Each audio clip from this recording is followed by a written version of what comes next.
ప్రేక్షకులకు నమస్కారం. నేను మీ మోనిషాని. ఇప్పుడు నేను మిక్స్ చేసి చూపించబోయే ఆసనం పేరు పాదహస్త ఆసన. వెళ్దామా?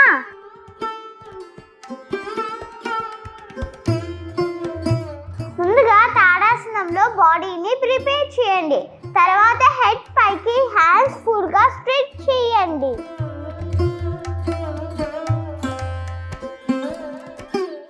తర్వాత మీ బాడీ ఎల్ షేప్ పొజిషన్లోకి తీసుకువచ్చి ఒక 10 సెకండ్లు ఉండడానికి ప్రయత్నించండి. బరువు మొత్తం హిప్స్ అండ్ థైస్ పైన పడేలా బాడీని స్ట్రెచ్ చేయండి.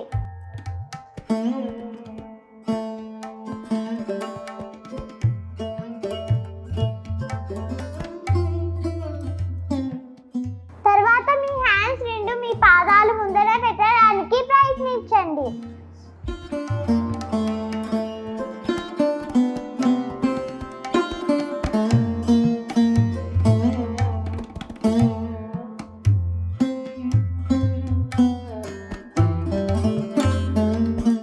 తరువాత అదే హ్యాండ్స్ పాదాలు పక్కకు తీసుకురండి.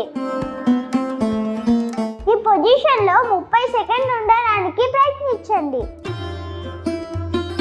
ఇలా కొంతకాలం ప్రాక్టీస్ చేసిన తర్వాత దీనిలో అడ్వాన్స్ వేరియేషన్గా మీ హ్యాండ్స్తో మీ యాంకిల్ జాయింట్ లాక్ చేసి మీ ఫోర్ హెడ్తో మీ నీ జాయింట్ టచ్ చేయడానికి ప్రయత్నించండి.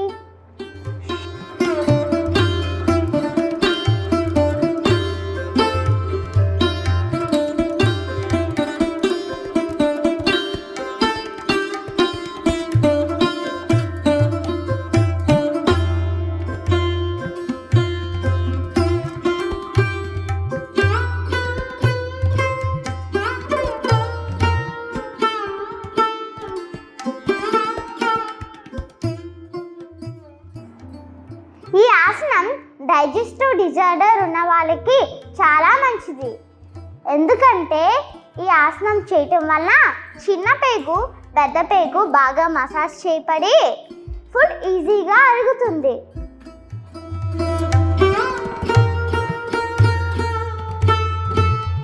అలాగే వెన్నుపూసకి సంబంధించిన నరాలు యాక్టివ్ అవుతాయి. ముఖ్యంగా గొంతుకి, ముక్కుకి సంబంధించిన ప్రాబ్లం ఉన్న వాళ్ళకి చాలా మంచి ఆసన.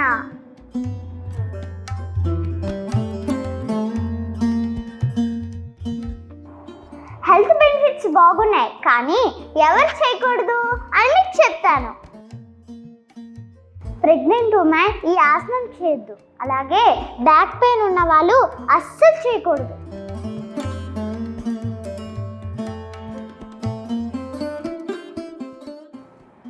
High BP, hernia, sciatica problems ఉన్నవాళ్ళు ఈ ఆసనం చేయకపోతే మంచిది. చూసారు కదా, ఇదే పాదహస్తాసనం.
చూసారు కదా, ఇదే పాదహస్తాసన.